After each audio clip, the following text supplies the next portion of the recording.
การเก็บเกี่ยวสัมภารธรรมเก็บกรรมบุญกุศลเข้าสู่ดวงจิตดวงใจของตนเองบุญเนี่ยเป็นสิ่งสำคัญองค์สมเด็จพระบรมศาสดาได้ตรัสว่าบุญนี้เป็นที่พึ่งบุญที่พึ่งอันเกษมเป็นที่พึ่งทั้งในชีวิตนี้ในชีวิตหน้าในโลกนี้ในโลกหน้าบุญเป็นชื่อของความสุขเป็นชื่อของความดีความงามชีวิตคนจะก็ให้เราทั้งหลายได้ภาวนาต่อจนกว่าเราจะทนไม่ไหวมันเจ็บมันปวดแล้วค่อยพลิกค่อยเปลี่ยนถ้ามันพอทำได้ต่อไปก็ทำไปฟังไปด้วยภาวนาไปด้วยเพราะสิ่งเหล่านี้เชื่อว่าเป็นสิ่งจำเป็นสำหรับชีวิตโดยเฉพาะบุญกุศลบุญนี่เป็นที่พึ่งคนทั้งหลายสัตว์ทั้งหลายจะมีความอยู่เย็นเป็นสุขจะประสบความสำเร็จจะมีความเจริญรุ่งเรืองในชีวิตชีวิตนี้ก็ตามชีวิตหน้าก็ตามล้วนเกิดจากบุญเป็นผู้ขับเคลื่อนทั้งหมดบุญเป็นสิ่งสนับสนุนยกจิตยกใจเราให้ดีขึ้นงามขึ้นสงบขึ้นสิ่งตรงกันข้ามที่เรียกว่าบาปมันก่อความทุกข์ก่อความเดือดร้อนนำความวินาศฉิบหายเข้าสู่ชีวิตแม้จะเป็นสิ่งที่ติดตามไปสู่ปรโลกเบื้องหน้าก็นำพาไปสู่อบายมีนรกบ้างเปรตบ้างอสุรกายบ้างสัตว์เดรัจฉานบ้างแม้จะเกิดมาเป็นมนุษย์ถ้าบุญไม่พอก็จะเป็นคนพิการตั้งแต่เกิดลำบากตั้งแต่เกิดเกิดในตระกูลของคนจนของคนขอทานทำอะไรก็ไม่สำเร็จมีแต่ความล้มเหลวชีวิตมีแต่ปัญหาฉะนั้นงานประพฤติปฏิบัติธรรมเช่นนี้หลวงพ่อท่านเจ้าอาวาสคณะสงฆ์ผู้ทำงานคณะกรรมการหมู่บ้านได้ร่วมแรงร่วมใจกันจัดให้มีงานบุญเช่นนี้ขึ้นเพื่อญาติโยมทั้งหลายจะได้มาตักตวงเก็บเกี่ยวเอาบุญกุศลเข้าสู่ดวงจิตดวงใจเราก็คงจะได้ฟังมาเรื่อยๆก็คงจะเข้าใจอยู่แล้วทางที่จะเกิดบุญทานบ้างศีลบ้างภาวนาบ้างอ่อนน้อมถ่อมตนค้นคว้าในกิจที่ชอบฟังธรรมแสดงธรรมทำตนเป็นแบบอย่างที่ดีแม้แต่การอุทิศบุญกุศลอนุโมทนาสาธุในเมื่อคนอื่นเขาทำดีเขาได้ดีทำความเป็นให้ถูกต้องถูกตรงตามคำสอนของพระพุทธเจ้าอย่างน้อยๆเนี่ยเชื่อว่าบาปมีบุญมีชาติหน้าชาติก่อนมีนรกสวรรค์มีมรรคผลนิพพานนั่นก็ยังมีอยู่พระพุทธพระธรรมพระสงฆ์เป็นของจริงมีจริงไม่ใช่เรื่องเลื่อนลอยถ้าเรามีความเชื่อมีความมั่นใจวางใจลงอย่างนี้ทุกย่างก้าวแห่งชีวิตทุกขณะจิตที่เป็นไปเราก็จะเก็บเกี่ยวสัมภารธรรมเก็บกรรมบุญกุศลไม่ว่าจะเกิดจากความคิดจากคำพูดจากการกระทำก็ล้วนแต่ให้เกิดบุญกุศลเพื่อจะได้เป็นที่พึ่งให้กับดวงจิตดวงใจของเราแล้วอีกประการหนึ่งงานอย่างนี้กิจกรรมเช่นนี้เป็นการให้เราทั้งหลายได้ทำหน้าที่ ทำหน้าที่สืบทอดรักษาพระพุทธศาสนาหน้าที่ของพุทธบริษัทองค์สมเด็จพระบรมศาสดาได้ตรัสเอาไว้ว่าพุทธศาสนาจะเจริญรุ่งเรืองหรือจะเสื่อมสลายไม่ได้เกี่ยวกับบุคคลอื่นไม่ได้เกี่ยวกับใครอื่นขึ้นอยู่กับพุทธบริษัทของเราภิกษุภิกษุณีอุบาสกอุบาสิกาหากเราท่านทั้งหลายยังทำหน้าที่ของตนเองเข้มข้นแข็งขันสมบูรณ์พุทธศาสนาก็จะมีแต่ความเจริญรุ่งเรืองขึ้นโดยเฉพาะเจริญรุ่งเรืองในใจของเราก่อนถ้าในจิตใจของเรามีศีลมีธรรมมีความเมตตากรุณาเอื้อเฟื้อเกื้อกูลแล้วก็พยายามที่จะดับทุกข์ในใจของตนเองนั่นคือศาสนาเจริญแล้วก็จะแสดงออกมาทางวัตถุโบสถ์วิหารศาลาสิ่งปลูกสร้างต่างๆก็จะมีความงดงามมีความมั่นคงมีความแข็งแรงตามมาแต่ถ้าภายในจิตใจเรามันไม่ได้เจริญด้วยศีลด้วยธรรมแท้ๆวัตถุอาจจะยิ่งใหญ่อาจจะงดงามตามภาษาชาวโลกที่เสกสรรปั้นแต่งด้วยความเจริญทางด้านวัตถุทางด้านวิชาการแต่ความมั่นคงมันจะไม่มีมันจะเป็นอีกมุมหนึ่งอาจจะยิ่งใหญ่จริงถ้าจิตใจคนล้มเหลววัตถุเหล่านั้นก็จะด้อยค่าลงวันใดวันหนึ่งก็จะหมดคุณค่าแล้วอีกประการหนึ่งงานเช่นนี้นอกจากทำให้เราทั้งหลายได้ทำหน้าที่ของพระภิกษุของอุบาสกอุบาสิกายังเป็นการได้เปิดโอกาสให้เราทั้งหลายได้ฝึกฝนได้อบรมจิตใจเพราะคำสอนของศาสนาเบื้องต้นให้เราได้ละบาปเว้นบาปด้วยประการทั้งปวงเว้นจากการคิดไม่ดีพูดไม่ดีทำไม่ดีทำไม่ถูกต้องคิดไม่ถูกต้องพูดจาไม่ถูกต้อง เพราะถ้าหากว่าเราคิดพูดทำในสิ่งที่ไม่ถูกต้องมันก็จะก่อเกิดความทุกข์ความเดือดร้อนให้กับตัวของเราเองก่อนแล้วก็จะขยายไปสู่คนรอบข้างฉะนั้นเบื้องต้นเลยเราจึงต้องเว้นบาปละบาปเพราะบาปก่อให้เกิดทุกข์ก่อให้เกิดความเดือดร้อน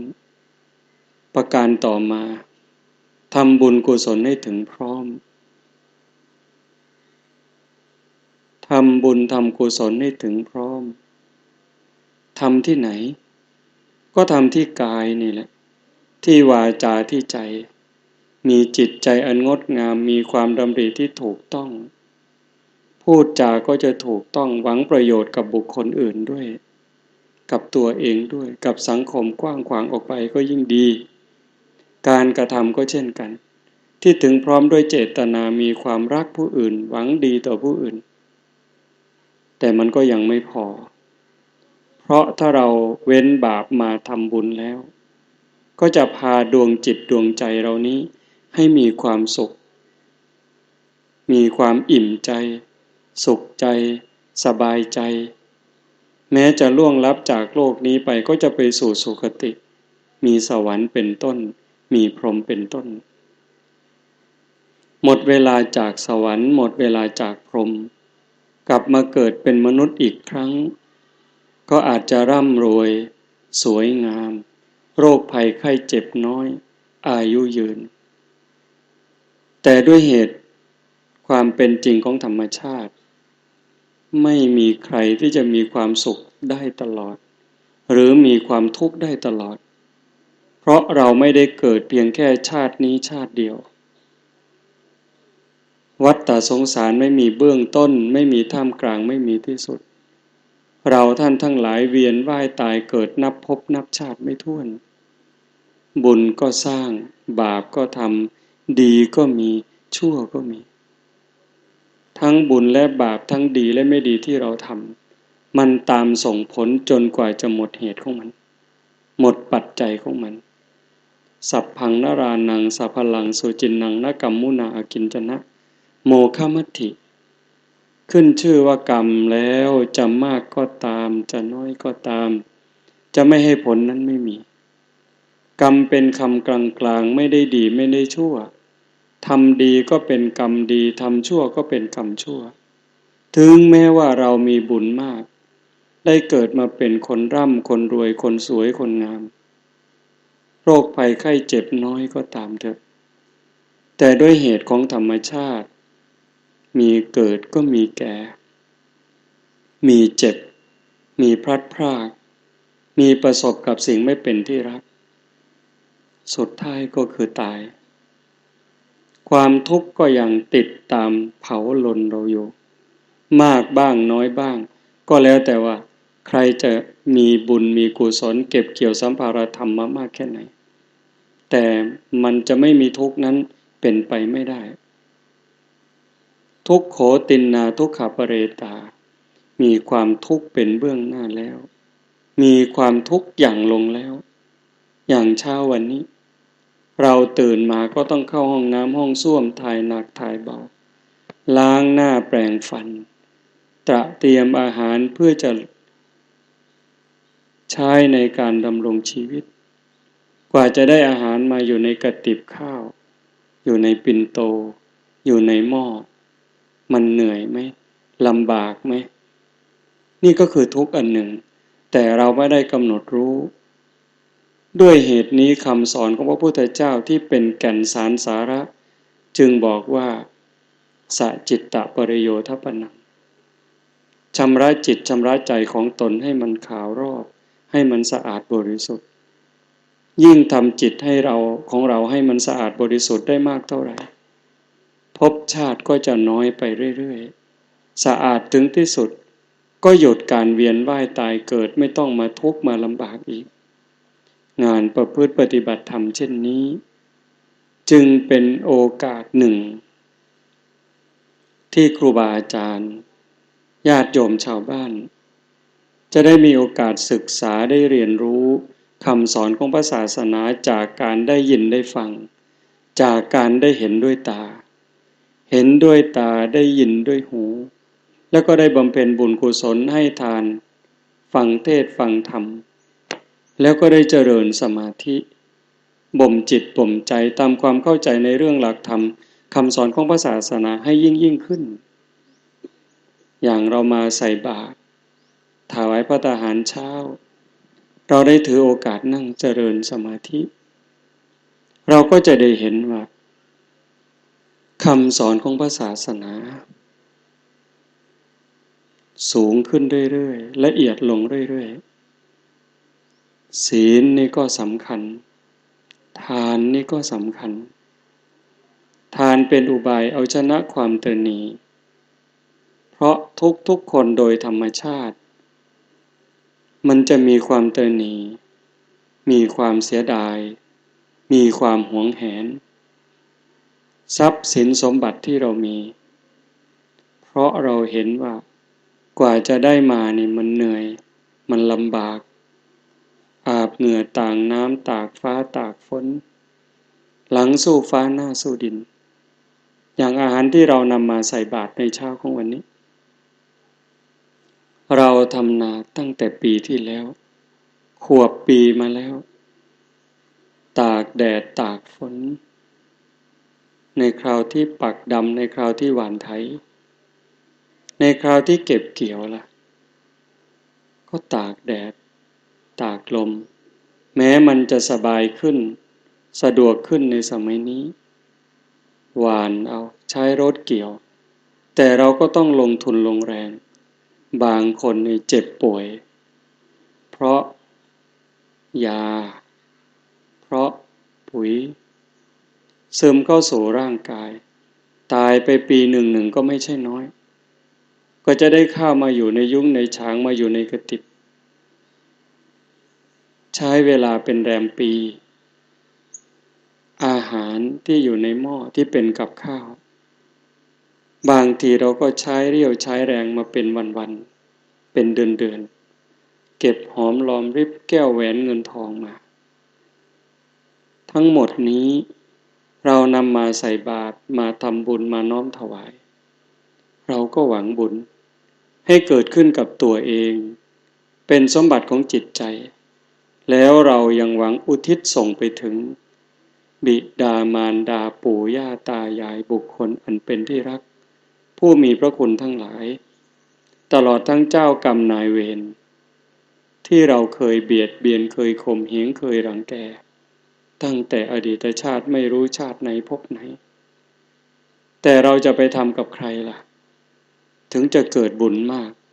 เกิดกุศลมากเป็นพลานิสงส์มากพระพุทธองค์บอกว่าพระสงฆ์เป็นเนื้อนาบุญของโลกพระสงฆ์เนี่ยเป็นเนื้อนาบุญของโลกเราจึงนำข้าวปลาอาหารทรัพย์สินที่เรามีมาน้อมถวายแก่หมู่สงฆ์แม้การให้ทานกับสัตว์เดรัจฉานมันก็มีอานิสงส์มากจนเราไม่คำนวณคำนึงได้นับประมาณไม่ได้ให้กับสัตว์เดรัจฉานกับมดกับปลวกกับแมลงถ้าเราให้ด้วยเจตนาให้เขาได้มีความสุขให้ได้กินแล้วมีความสุขกายสบายใจหายหิวหายกังวลหายทุกข์หายเดือดร้อนเท่านั้นก็นับประมาณไม่ได้ยิ่งให้กับคนแม้จะมีศีลห้าไม่ครบเป็นคนทุศีลอานิสงส์ก็มากมายยิ่งขึ้นจนคนมีศีลห้าศีลแปดศีล10พระภิกษุศีล227นักบวชนอกศาสนาผู้สงบราคะได้ข่มราคะได้ผู้เพียรประพฤติปฏิบัติเพื่อให้ถึงความเป็นพระอริยเจ้าตั้งแต่โสดาปัตติมรรคโสดาปัตติผลไล่ไปเรื่อยๆจนถึงพระอรหันต์พระปัจเจกพุทธเจ้าพระสัมมาสัมพุทธเจ้าอานิสงส์ก็จะยิ่งใหญ่มากขึ้นมากขึ้นแต่พระพุทธองค์บอกว่าแม้จะถวายแด่องค์สมเด็จพระบรมศาสดาสัมมาสัมพุทธเจ้า100 ครั้งพันครั้งอานิสงส์ก็ยังน้อยกว่าการให้ทานแก่สงฆ์คือหมู่คณะแบบนี้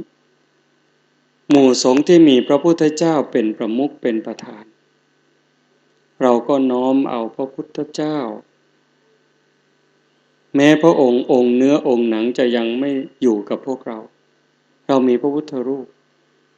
เราสมมติว่าเป็นองค์แทนเป็นสัญลักษณ์เป็นเครื่องหมายของพระพุทธองค์แล้วที่สำคัญพระธรรมวินัยคำสั่งคำสอนที่ตรัสไว้สอนไว้อันนี้ก็ยิ่งเป็นตัวจริงทีนี้พระพุทธเจ้าองค์จริงก็คือพระธรรมคำสั่งสอนวินัยคำสั่งคำตักคำเตือนอันนี้เป็นศาสดาองค์จริงเป็นพระพุทธเจ้าองค์จริงเราทำด้วยความเคารพก่อนที่เราจะน้อมถวายภัตตาหารถวายทานทุกครั้งเราตั้งนะโมน้อมสักการะต่อพระพุทธเจ้าผู้เป็นพระบรมศาสดาเป็นบุคคลสูงสุดถ้าเราเข้าใจอย่างนี้ทานที่เราให้ในวันนี้แม้จะเพียงข้าวเปล่าๆข้าวเม็ดหักผักเส้นเดียวน้ำเพียงแค่หยดเดียว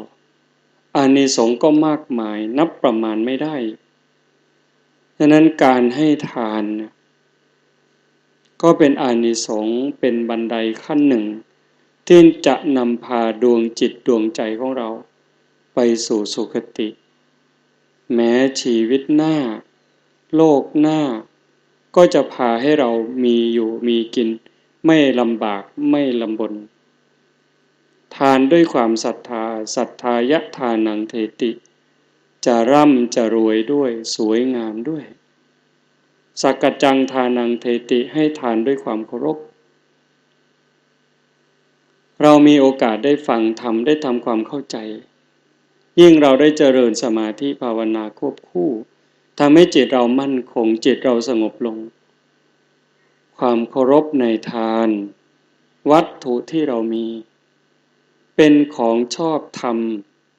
ได้มาแล้วโดยธรรมไม่ได้ลักไม่ได้จี้ไม่ได้คดไม่ได้โกงไม่ได้หลอกลวงใครมา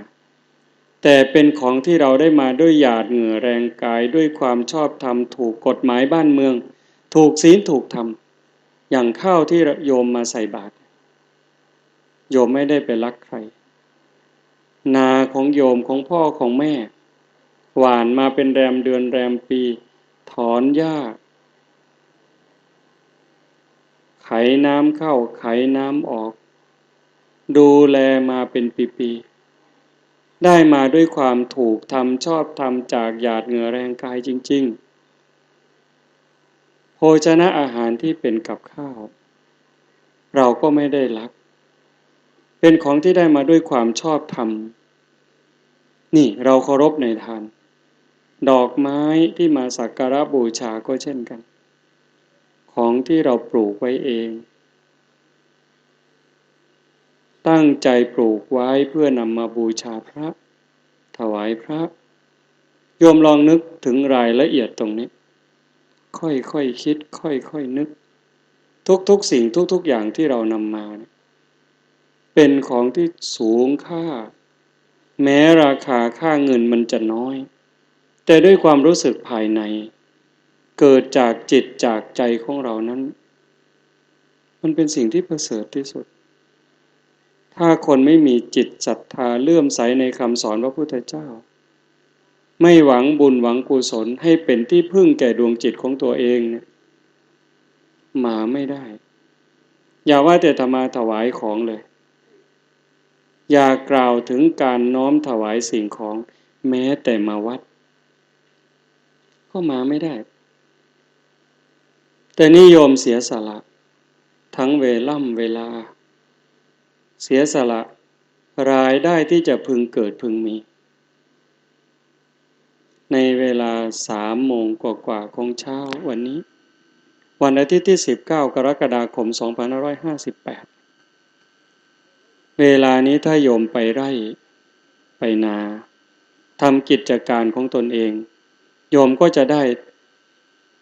เงินได้ทองได้ข้าวได้ของเพิ่มเติมอีกเท่าไหร่ถ้าเป็นแม่ค้าไปขายของ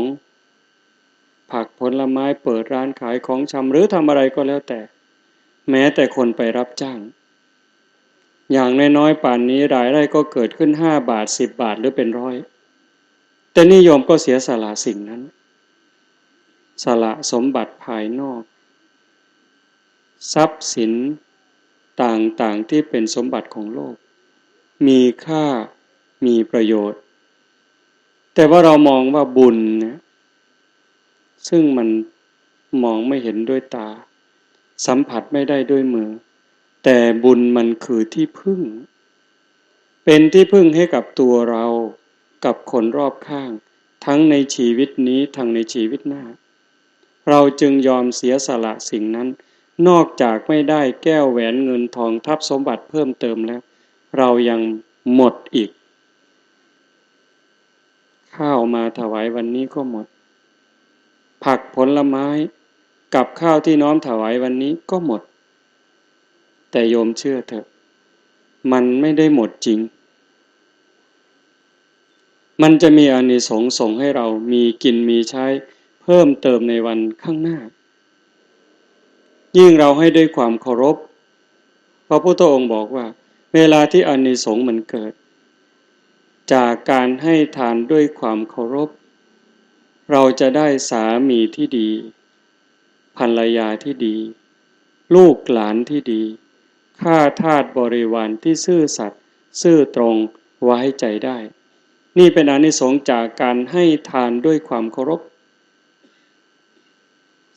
3. ให้ทานถูกการถูกสมัยกาเลนะทานังเทติเวลานี้เป็นเวลาที่พระภิกษุพระคุณเจ้าแม่ชีพระขาวจะ ต้องบริโภคอาหารนำธาตุไปเติมธาตุเพื่อให้ชีวิตยืนยาวอยู่ได้มีเรี่ยวมีแรงสำหรับการประพฤติปฏิบัติท่านเหล่านี้รับอาหารได้วันละ1 ครั้งอย่างมากก็ไม่เกิน2เลยเที่ยงขึ้นไป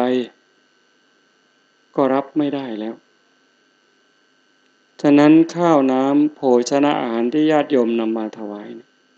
จึงเป็นการต่ออายุให้นักบวชพระภิกษุสงฆ์องค์เณรผู้ประพฤติปฏิบัติผู้บำเพ็ญเพียร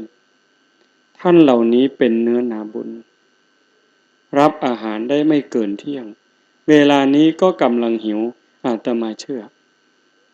ว่ากำลังหิวร่างกายก็ต้องการอาหารเป็นปกติแม้แต่ญาติโยมเมื่อคืนก็ได้กินอาหารแล้วถ้าใครได้ไม่ได้กินอาหารเช้าวันนี้ก่อนมาวัดไม่ได้รองท้องมาตอนนี้ก็หิวแล้วในเมื่อเราให้ทานถูกการถูกสมัยเวลานี้หิวกระหายเนี่ยถ้ามันหิวเข้ามาจัดให้เพชรเม็ดโตเท่ากำปั้นหรือเม็ดโตเท่าบาทพระก็ไม่อยากได้ถ้าอยู่ในป่าในเขาเอาไปแลกไปเปลี่ยนอะไรไม่ได้เพชรเม็ดโตเท่าบาทกับผลไม้1 ลูกหรือข้าวเหนียวสัก1 ปั้นเท่ากำปั้นมือเนี่ยอาตมาว่า100 ทั้ง 100ก็ต้องเอาข้าวเหนียวนั่นแหละต้องเอาอาหารนั่นแหละแม้จะตีค่าราคา5 บาท10 บาทกับเพชรเป็นหมื่นล้านแสนล้านก็ต้องเอาอาหารก่อนเพราะชีวิตนี่มันสำคัญฉะนั้นในเมื่อเราให้ทานถูกการถูกสมัยเช่นนี้อานิสงส์เวลามันเกิดเราตกทุกข์ได้ยากลำบากลำบนแม้จะอยู่ในถิ่นที่ไม่รู้เรื่องพูดจาไม่รู้ภาษากันก็จะมีคนช่วยเหลือนั่นคืออานิสงส์ผลบุญที่จะติดตามเราไปในวันข้างหน้าให้ทานด้วยการไม่เบียดเบียนเราไม่ได้เบียดเบียนใครให้ทานด้วยจิตหวังอนุเคราะห์เราอนุเคราะห์ให้งานพระศาสนาเดินไปได้นี่มองอีกด้านหนึ่งพระอาจารย์เจ้าอาวาสพระอาจารย์เสน่ห์พระอาจารย์สนองคณะสงฆ์ที่ทำงานพระก็มีแต่มือเปล่ามีแต่ความปรารถนาดีมีแต่จิตวิญญาณที่รักเพื่อนมนุษย์เพื่อนร่วมทุกข์เกิดแก่เจ็บตายแต่ไม่มีอะไรที่จะเลี้ยงเพื่อนก็อาศัยญาติโยมผู้ที่มีจิตศรัทธาต่อพระศาสนาทำหน้าที่ของพุทธบริษัทฝ่ายอุบาสกอุบาสิกาให้การอุปถัมภ์บำรุงด้วยปัจจัยทั้ง4เราก็อนุเคราะห์ให้งานสำเร็จรุ่ล่วงไปได้อนุเคราะห์ให้พระคุณเจ้าให้ผ้าขาวแม่ชีได้ประพฤติปฏิบัติมีโอกาสได้ศึกษาเรียนรู้ธรรมะให้ยิ่งขึ้นไปให้มีกำลังผ่านไปวันหนึ่งคืนหนึ่งนี่คือเราให้ทานด้วยจิตหวังอนุเคราะห์อย่าให้ขัดสนลำบากลำบนจนเกินไปในเมื่อเราให้ทานด้วยจิตหวังอนุเคราะห์เช่นนี้องค์สมเด็จพระบรมศาสดาได้ตรัสไว้ว่าเมื่ออานิสงส์มันส่งเหตุปัจจัยมันถึงพร้อมเราจะได้ใช้สอยแต่สิ่งที่ดีจะเป็นเครื่องใช้ทุกอย่างรถราม้าช้างสิ่งที่เราได้รับ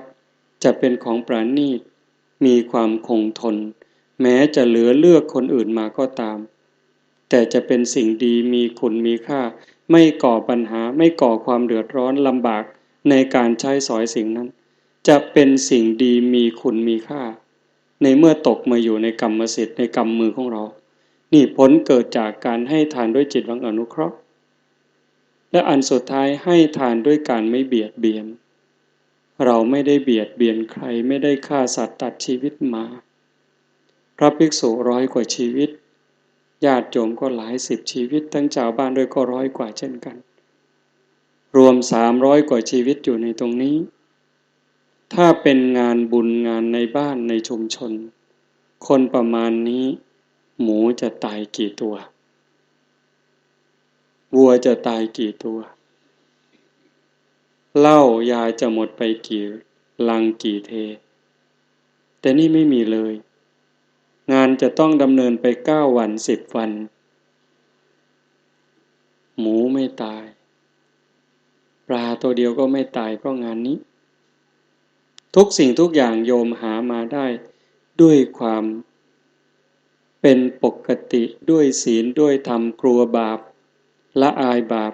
ไม่สามารถที่จะไปเบียดเบียนไปข่มเหงใครมานั่นคือข่มเหงร่างกายเบียดเบียนร่างกายแล้วสติปัญญาใครเราก็ไม่เบียดเบียนมีแต่ส่งเสริมสติปัญญาส่งเสริมคุณค่าของความเป็นมนุษย์ให้มันสมบูรณ์ยิ่งขึ้นถ้าเป็นงานอย่างอื่นงานกฐินงานผ้าป่าฉลองโบสถ์หรืองานวัดบางครั้งเนี่ยมีการจ้างมหรสพมาขับมาร้องมาแสดงเลี้ยงเหล้าทางวัดอาจจะไม่ได้เลี้ยงแต่มันก็มีสิ่งนั้นเข้ามาในเมื่อคนไปดื่มไปเสพสิ่งนั้นเบียดเบียนทำลายเกียรติภูมิของความเป็นมนุษย์ทำลายสติสัมปชัญญะให้มีความพร่ามัวคุณค่าของความเป็นมนุษย์ลดลงความนับหน้าถือตาเกรงอกเกรงใจเคารพนับถือของลูกของหลานของผู้คนก็ลดลงนั่นเป็นการเบียดเบียนทั้งหมดแต่งานเช่นนี้มันไม่มีโยมมาร่วมทำบุญมาร่วมอุปถัมภ์ก็เช่นกันเราไม่ได้เบียดเบียนตนเองไม่ได้เบียดเบียนผู้อื่นเราไม่เดือดร้อนแม้ข้าวน้ำโภชนะอาหารที่เรานำมาวันนี้อาจจะเป็นสิ่งที่ดีที่สุดในครอบครัวเราคิดว่าอร่อยที่สุดดีที่สุดประเสริฐที่สุดปกติอาหารที่ดีเราจะให้พ่อให้แม่ให้บุคคลที่เราเคารพหรือเอาไว้ให้ลูกให้หลานเรากินแต่ในระยะเวลา1 ปีมีคณะพระสงฆ์มาร่วมประพฤติปฏิบัติตื่นดึกลุกเช้าเพียรเผากิเลสในใจตนเป็นเนื้อนาบุญที่ดีเราก็ตัดสินใจแย่งเอาอาหารที่คิดว่ามันดีที่สุดประเสริฐที่สุดที่เราจะมีในครอบครัวมาน้อมถวายผู้เป็นเนื้อนาบุญเราไม่ได้เบียดเบียนแต่เราหวังบุญหวังกุศลเมื่อเราให้ทานด้วยการไม่เบียดเบียนเช่นนี้พระพุทธองค์บอกว่าเมื่ออานิสงส์มันถึงพร้อมด้วยเหตุปัจจัยทรัพย์สินสมบัติที่เรามีจะไม่โดนลักไม่โดนขโมยไฟก็ไม่ไหม้ลมก็ไม่พัดเพราะอานิสงส์จากบุญกุศลมันปกป้องรักษาสิ่งนั้นไว้อยู่และประการสำคัญอีกประการหนึ่งก็คือการที่เราทำบุญกับครูบาอาจารย์ผ้าขาวแม่ชีในวันนี้แม้คุณตาคุณยายผ้าขาวแม่ชีเหล่านั้นวันก่อนก็อาจจะอยู่บ้านกับเราเป็นชาวบ้านธรรมดาไม่ใช่นักบวชไม่ใช่พระไม่ใช่เณรก็ยังทำมาหากินอยากได้อยากดีบางครั้งก็แข่งแย่งกับเราอยู่แต่วันนี้สงบกายสงบวาจาสำรวมใจนี่กำลังฝึกตนพระพุทธเจ้าตรัสว่ามาเสสหัสเสนโยยะเชทะสัสสตังสมังเอกันจะภวิตัตตานังมหุตตัมปิปูจเยสาเยวะปูจนาเสยโยยันเยวะสัสสตังหุตังถ้าบุคคลใดปรารถนาบุญอยากได้บุญพึงทำการบูชาการอย่างอื่นสิ้นทรัพย์ติดต่อกันเดือนละ1,000 กหาปณะเป็นเวลายาวนานตั้ง100 ปีโยมฟังดีๆนะใช้เงินในการทำบุญเดือนละ1,000ติดต่อกันเป็นเวลายาวนานตั้ง100 ปีพระพุทธองค์บอกว่าสู้การบูชาผู้ฝึกตนแม้เพียงครั้งเดียวระยะเวลาสั้น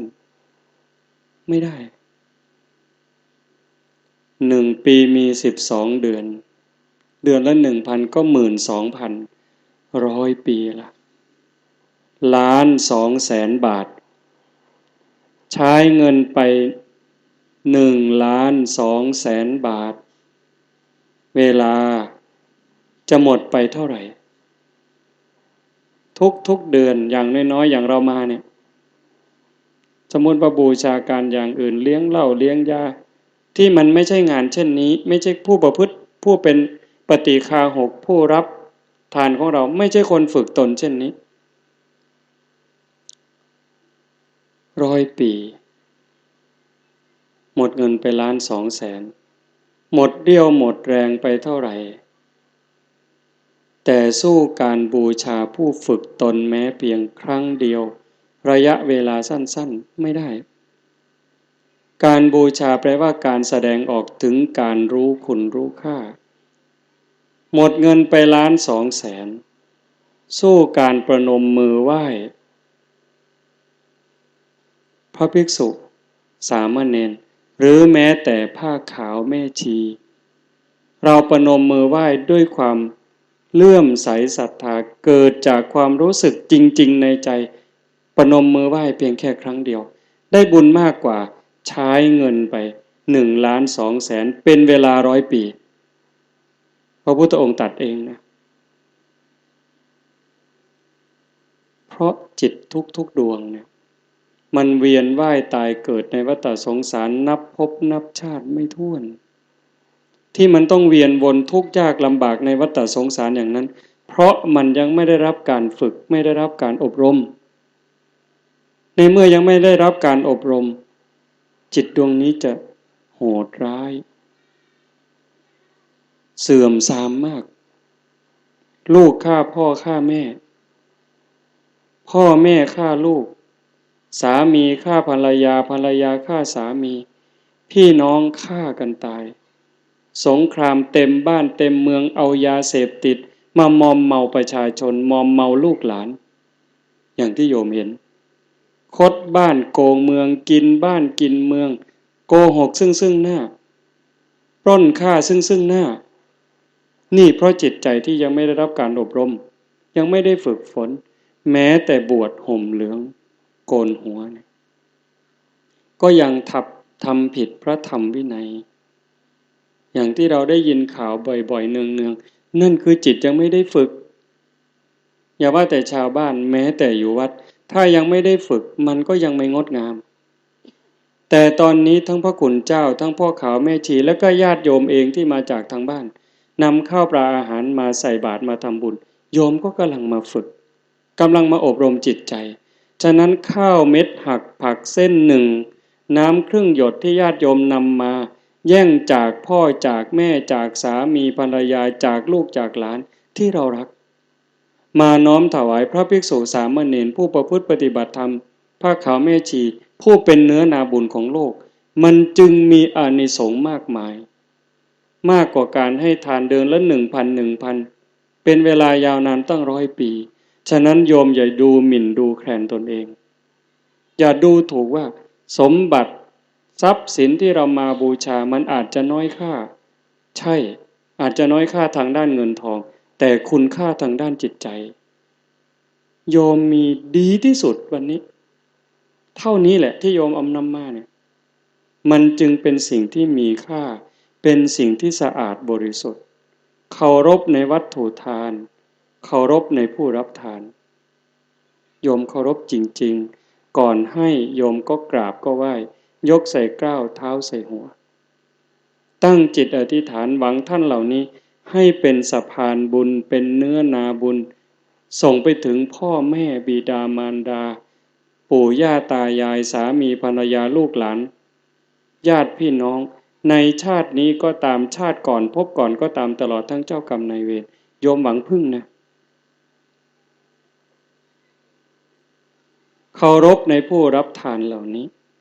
ท่านเหล่านี้ก็กำลังฝึกตนเคารพในตนเองสิ่งใดที่ทำให้จิตใจเศร้าหมองเป็นเครื่องขวางกั้นความเจริญแห่งจิตวิญญาณท่านก็กำลังขัดเกลาตื่นมาตั้งแต่ดึกฝนจะตกจะลำบากไม่ถือว่าเป็นอุปสรรคยิ่งทุกข์ ยิ่งเป็นเหตุให้เรากำหนดเห็นทุกข์นี่เป็นสิ่งที่ต้องกำหนดรู้เมื่อเรากำหนดรู้ทุกข์เห็นทุกข์เราก็จะไม่หยุดอยู่เพียงแค่นั้นก็ต้องกำหนดหาเหตุให้มันเห็นเหตุของทุกข์แล้วก็ดับที่เหตุนั้นพระพุทธศาสนาเนี่ยเกิดมาจากความทุกข์โยมเชื่อไหมพระพุทธศาสนาเกิดมาจากความทุกข์ฟ้าชายสิทธัตถะเสด็จออกประพาสเมืองไปเห็นคนแก่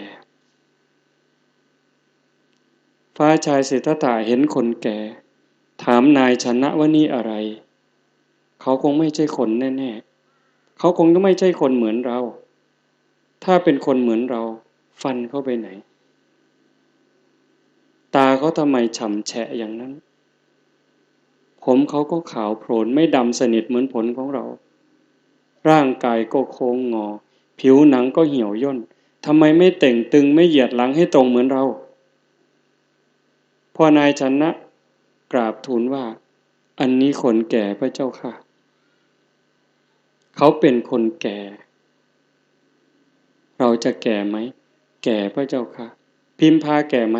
แก่พระเจ้าค่ะเพราะสิ่งนี้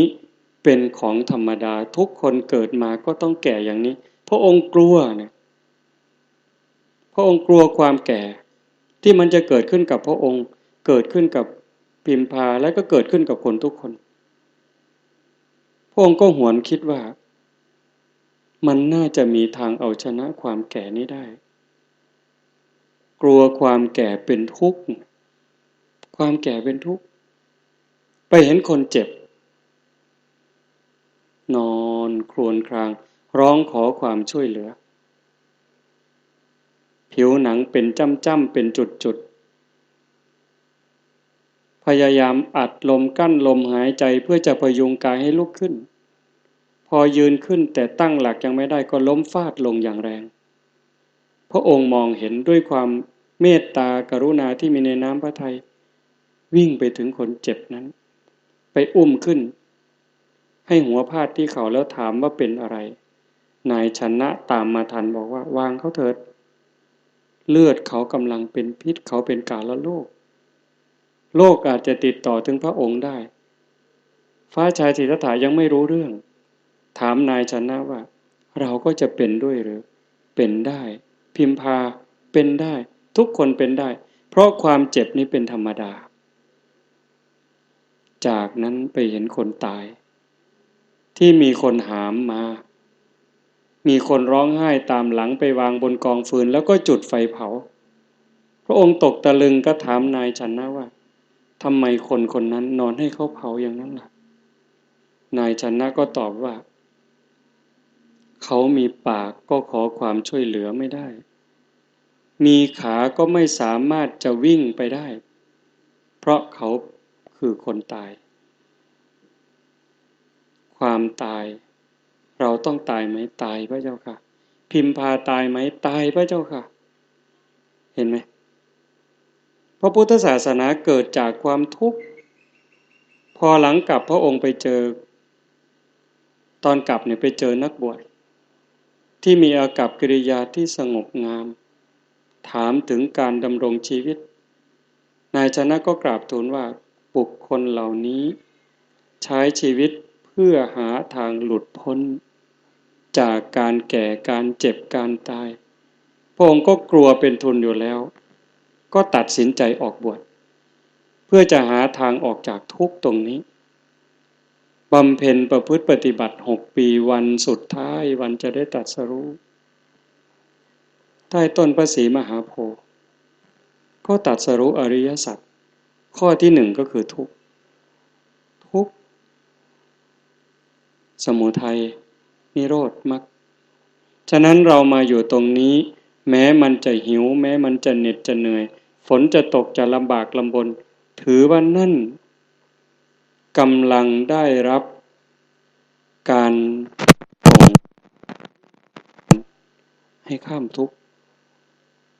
ความทุกข์เป็นสิ่งที่ต้องกำหนดรู้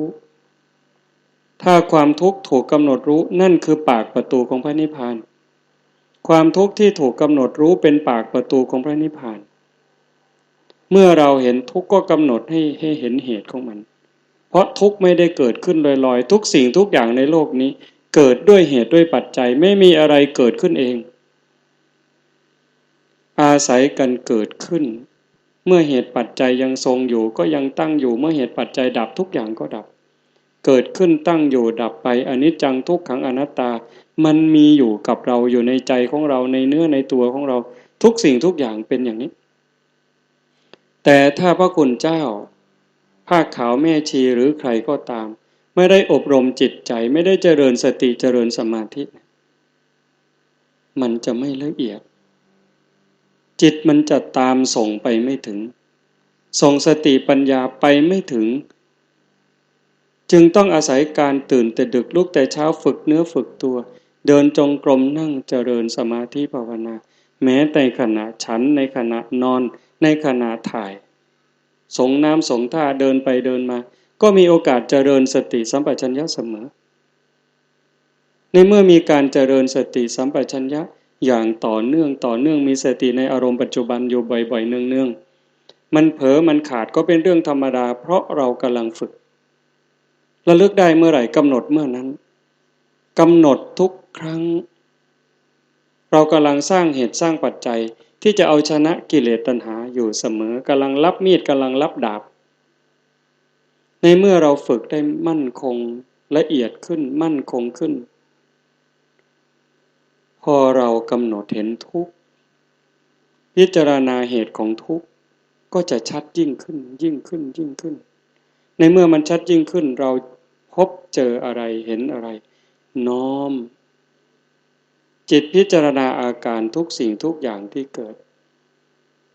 มันก็จะลึกลงเหมือนน้ำมันใสน้ำใสน้ำนิ่งมองลงไปเราก็จะเห็นก้อนกรวดเห็นทรายเห็นกุ้งหอยปูปลาที่อยู่ในท้องน้ำความทุกข์ที่เกิดกับจิตกับใจก็เหมือนกันเกิดจากอุปาทานเมื่อเกิดการสัมผัสด้วยอายตนะภายนอกอายตนะภายในตาเห็นรูปหูได้ยินเสียงจมูกได้กลิ่นลิ้นได้รสกายสัมผัสใจกระทบกับธรรมารมณ์ก็จะเห็นการเคลื่อนไหวไปทีละขั้นทีละตอนของปฏิจจสมุปบาทเหตุของทุกข์เนี่ยขบวนการให้เกิดทุกข์พอเราเห็นปั๊บเราดับที่ต้นเหตุพอเราฝึกได้พอสมควรมีความเชี่ยวชาญ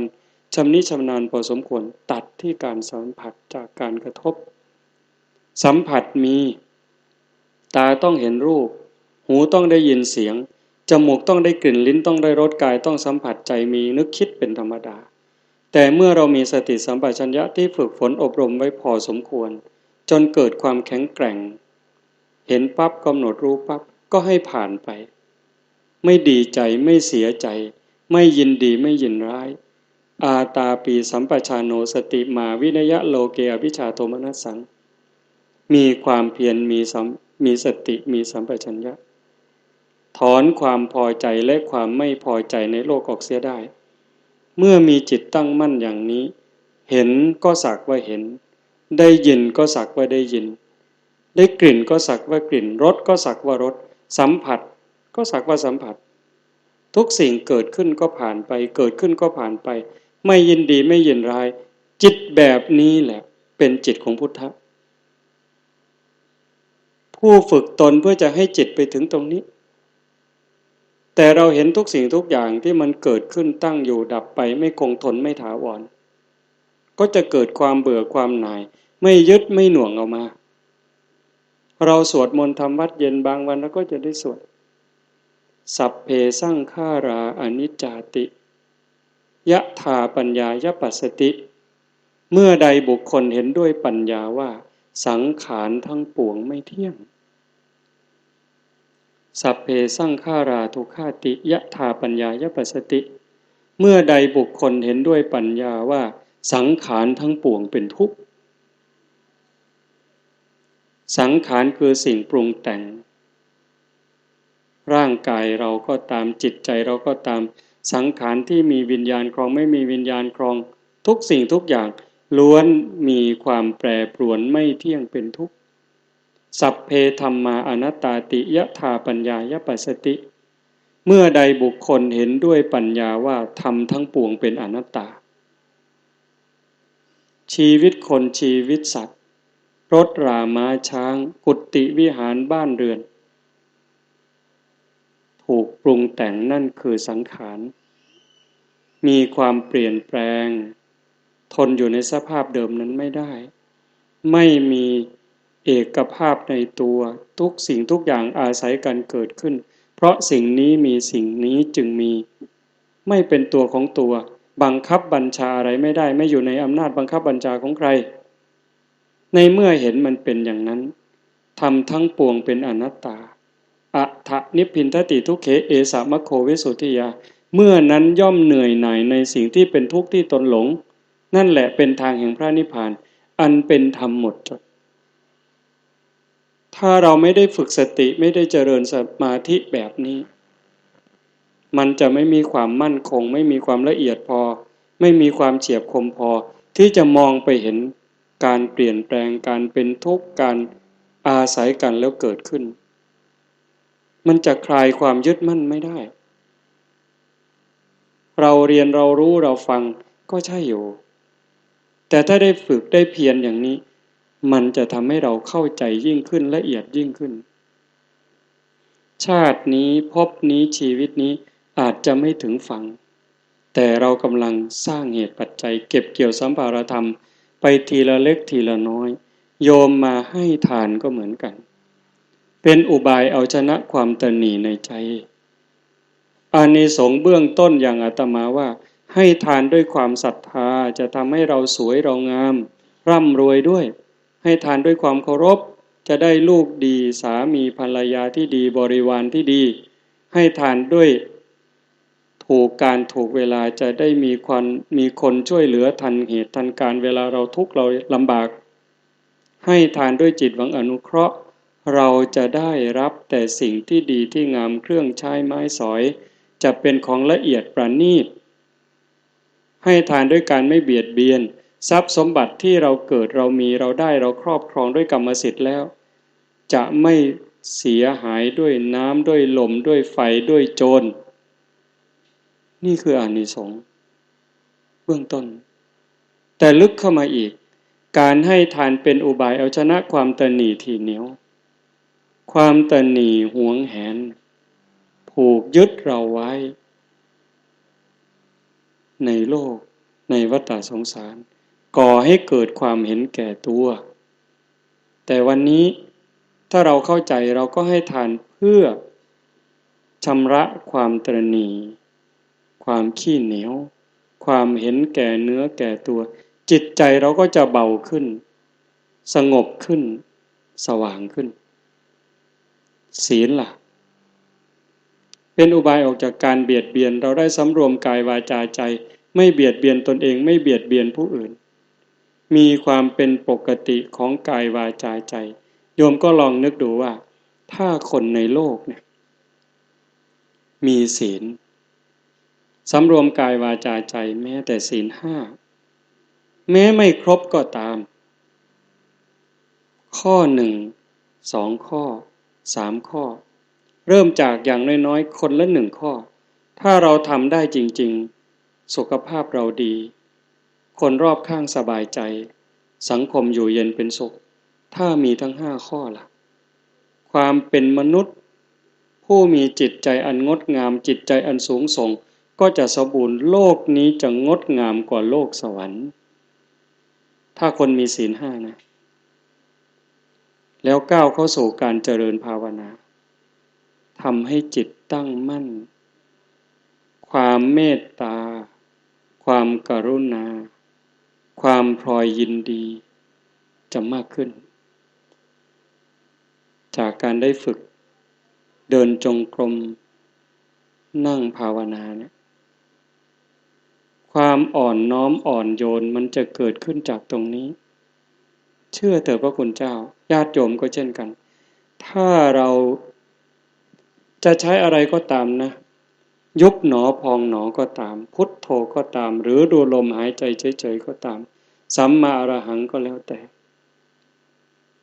ถ้าเราน้อมจิตน้อมใจประพฤติปฏิบัติด้วยความเคารพด้วยความศรัทธาจริงๆหายใจเข้ารู้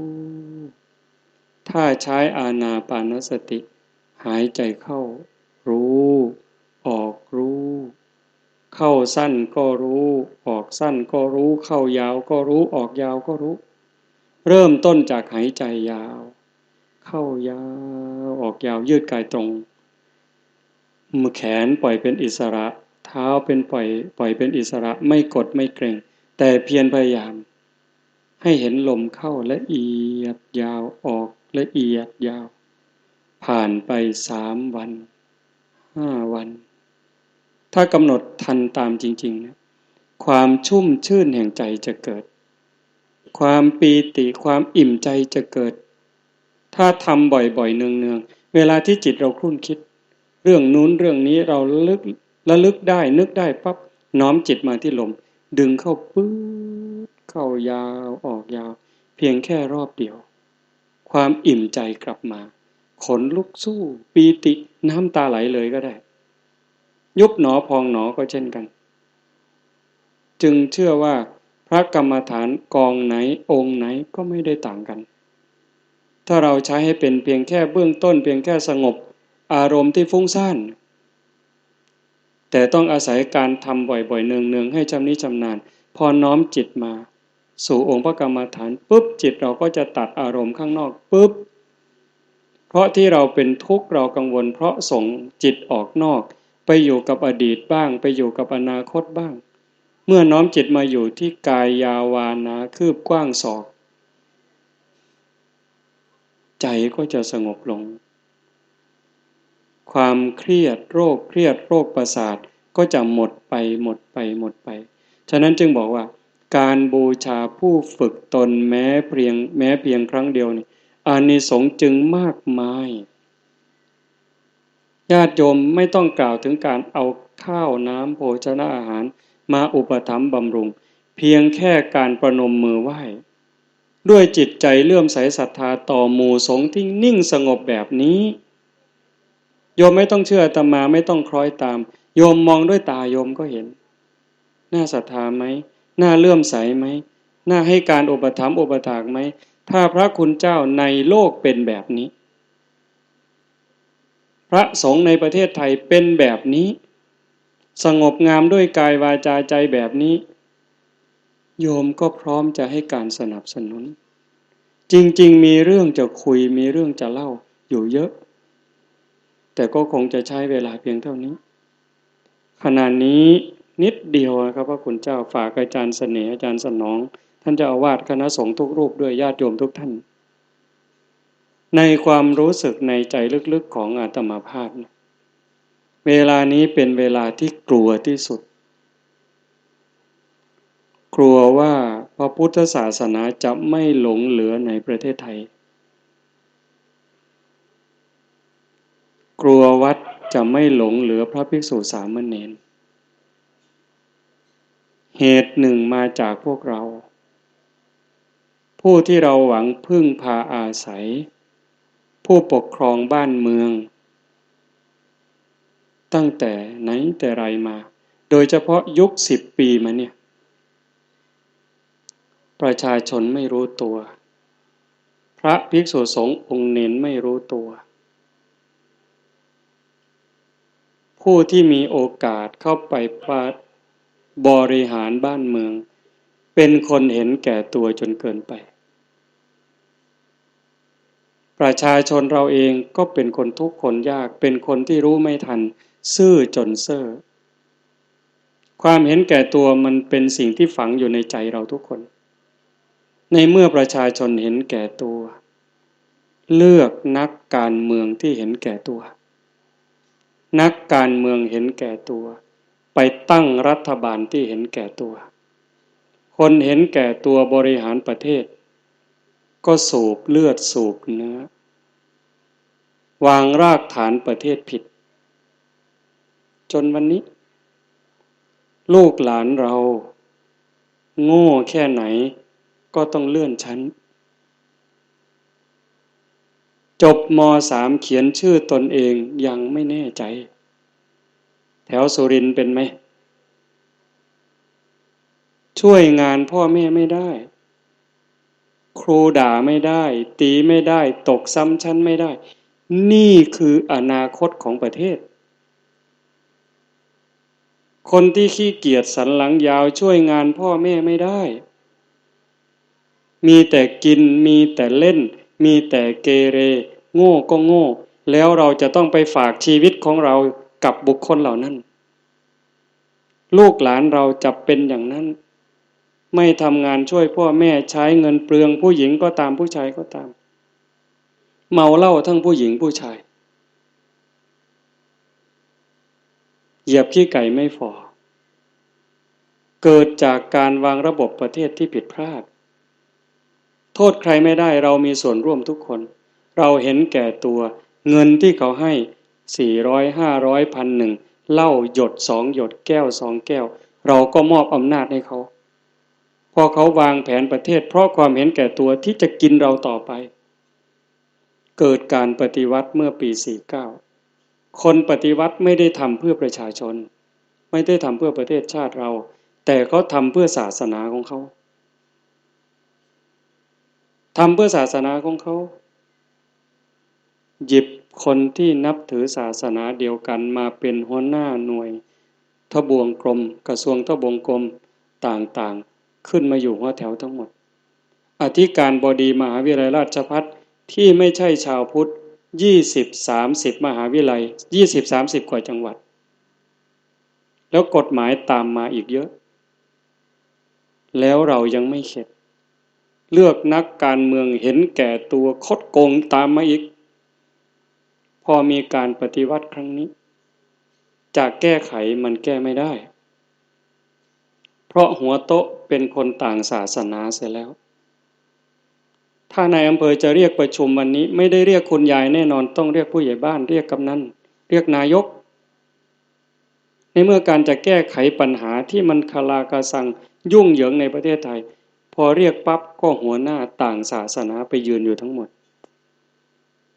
แม้แต่กรรมการกรมการศาสนาที่จะพูดเรื่องพุทธศาสนาในจำนวน12คนต่างศาสนา8ศาสนาพุทธ4ยกมือ2ข้างถึงจะเท่าเขาเราจึงตกเป็นรองอาตมาจึงกลัวว่าถ้าใครตายช้าใครใจเย็นตายช้ากะว่าอีก30ปีจึงตายโยมไม่ได้ฟังกุศลาแน่นอนถ้าอยากนอนฟังกุศลาธรรมะให้รีบตายเขาวางแผนมา200-300 ปี